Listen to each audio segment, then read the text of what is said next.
The website Variety published an explicit account Wednesday of alleged sexual harassment by former NBC Today show host Matt Lauer. This comes a few hours after the network fired Lauer over claims of inappropriate sexual behavior in the workplace. Variety's report is the result of a 2-month-long investigation that includes dozens of interviews with current and former staffers. According to the story, multiple women took complaints about Lauer's behavior to the executive level, but they fell on deaf ears given the lucrative advertising surrounding Today. They protected the sh*t out of Matt Lauer, a former reporter told Variety. From the story.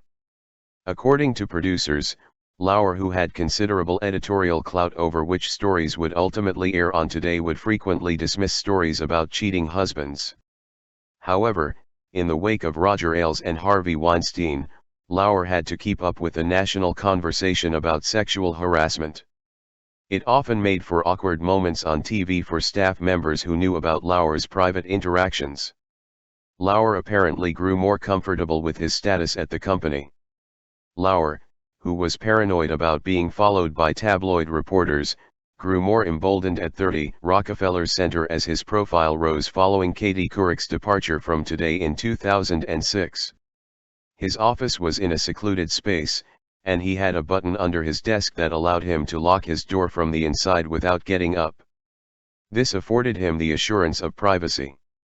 It allowed him to welcome female employees and initiate inappropriate contact while knowing nobody could walk in on him, according to 2 women who were sexually harassed by Lauer. Some specific incidents include him quizzing female producers about their sex lives. As the co-host of NBC's Today, Matt Lauer once gave a colleague a sex toy as a present. It included an explicit note about how he wanted to use it on her, which left her mortified.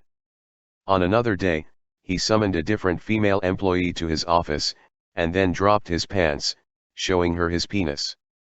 After the employee declined to do anything, visibly shaken, he reprimanded her for not engaging in a sexual act. He would sometimes quiz female producers about who they'd slept with, offering to trade names. And he loved to engage in a crass quiz game with men and women in the office, FK, marry or kill, in which he would identify the female co-hosts that he'd most like to sleep with.